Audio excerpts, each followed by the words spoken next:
Okay, so later this afternoon, I have my first neurofeedback appointment that is actually implementing the plan that Dr. Cochran came up with. When people just ride up your butt, I mean. Thank you, God bless. Go with God. Okay. So I had my quantitative EEG, which was interesting. There were a lot of elements that I needed to, there's like a checklist. I had to attempt to get 2 really good nights of sleep before that appointment. I couldn't have any caffeine that morning before I went in. I was not allowed to use conditioner in my hair, or products. I could shampoo my hair and then it needed to be dry and not extra products. What were the other things? Oh, so earrings had to come out, which is apparently the case now with every treatment, which is fine because there's little sensors that go on your earlobes, so that makes total sense to me. Yeah, I think that was it. So with all of those things, I got the quantitative EEG. So basically, I couldn't have caffeine and stuff because he wanted to get a really good kind of base level. What are my brain waves doing activity wise? So I sat in a chair and he told me to be like a passenger on a bus. So think about it in that way. So he did 10 minutes where basically I just looked forward. He said to try to avoid side to side eye movement, but blink normally and just look straight ahead, pick a point on the wall. So I looked at the light switch. And for 10 minutes, he let me know every minute, 1 minute down, just to kind of let me know. So I just sat in a quiet room. He had put on, it's kind of like a swim cap. And then there are sensors that basically they twirl into the swim cap and then they rest gently on your scalp so it doesn't hurt at all. It's just kind of weird. So you're hooked up to the machine so that way all the little sensors have different areas of your brain that it is tracking the waves of, right? To see what is overactive, what is causing my anxiety basically. So I guess not causing my anxiety, what is my anxiety causing my brain? They go together, right? I have anxiety because parts of my brain are overactive due to trauma and other issues, right? Okay, so anyway, 10 minutes, I'm looking straight ahead, quietly, with my eyes open.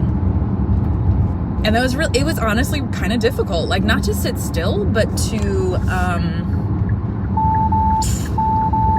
feel like I was doing it right. Now, I am a recovering perfectionist, and this whole process is really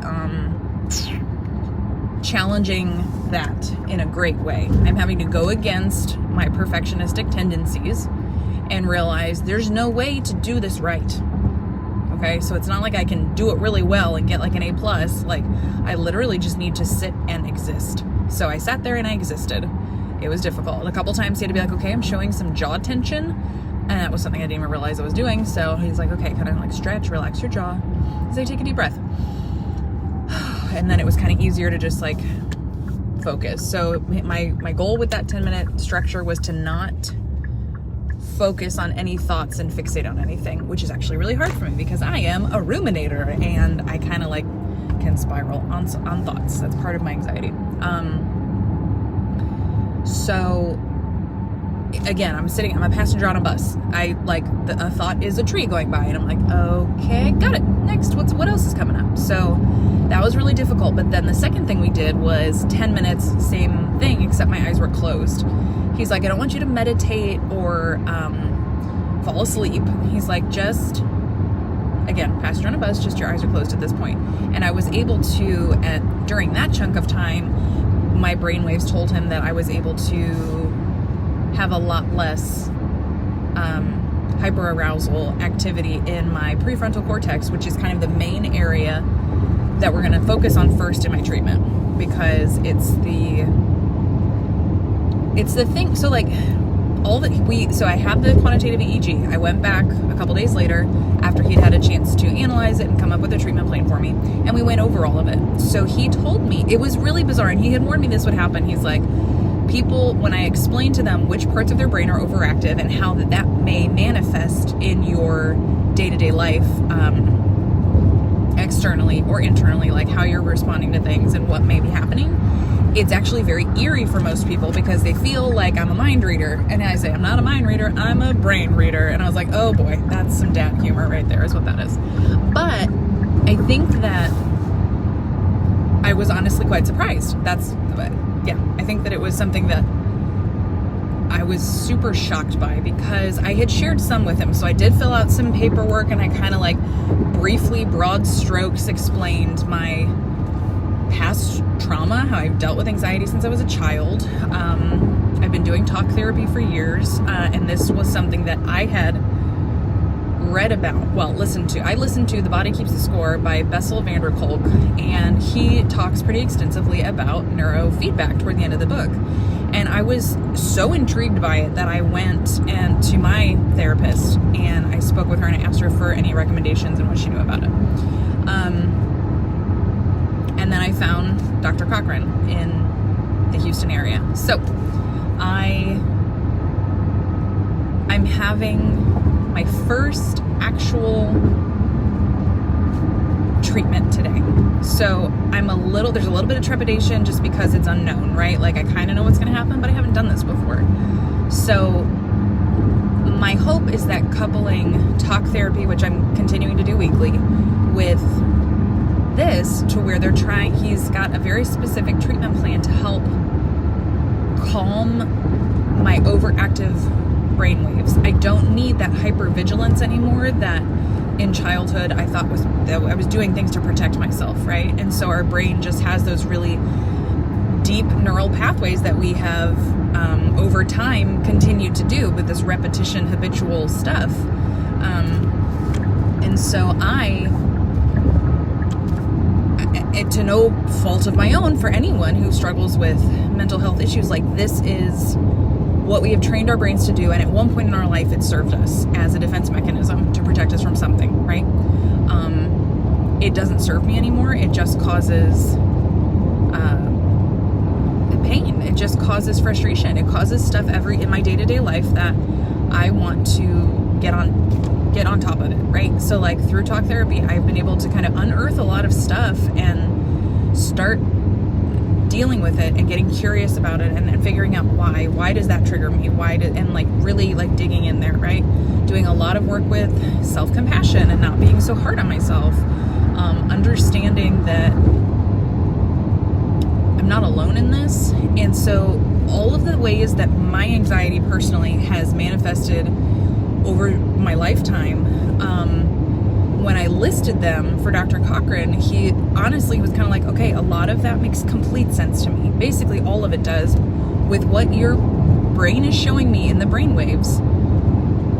The way it has physically manifested itself in you makes complete sense. So once he's able to help me calm those brain waves down that are overactive through however many sessions it takes, those physical manifestations of my anxiety should definitely, I should see a lot of relief from them. So for me, trichotillomania is something I've struggled with since I was a kid. I remember me doing it when I was a kid. For me, it's always been my eyebrows and my eyelashes. So just kind of thought it was this nervous tick where I would pull on them. But like many times throughout middle, high school, college, adult life, when I would be in my anxiety, it would get out of control. And I would have like these patchy eyebrows and like big spots of eyelashes missing. Like it's just really, really, really hard. It was really hard for me because I felt out of control. Like I couldn't not do it.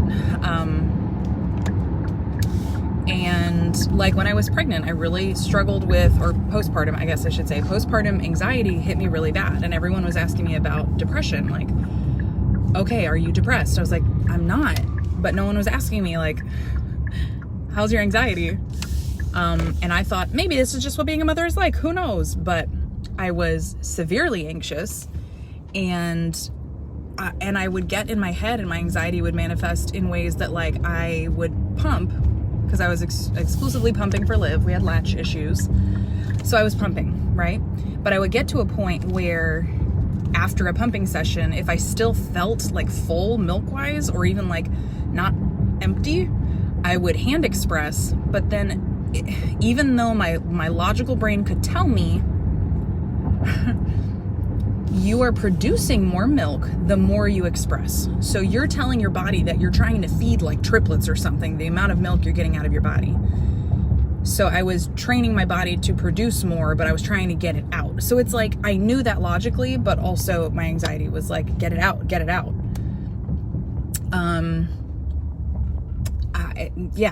There are so many things like that throughout my life that,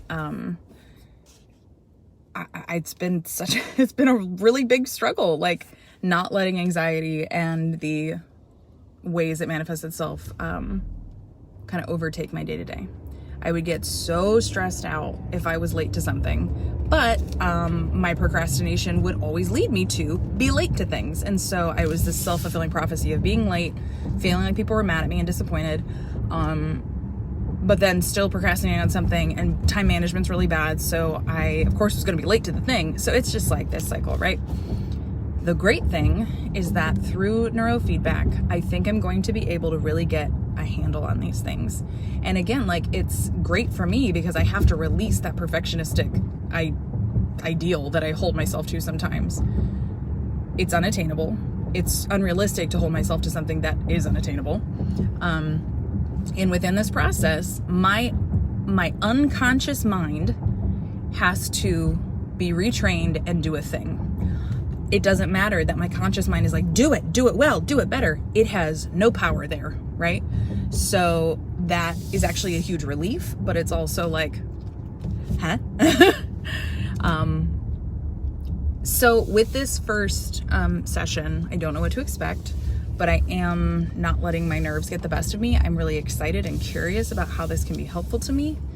And just for clarity, neurofeedback is no electric currents, nothing is going into my brain.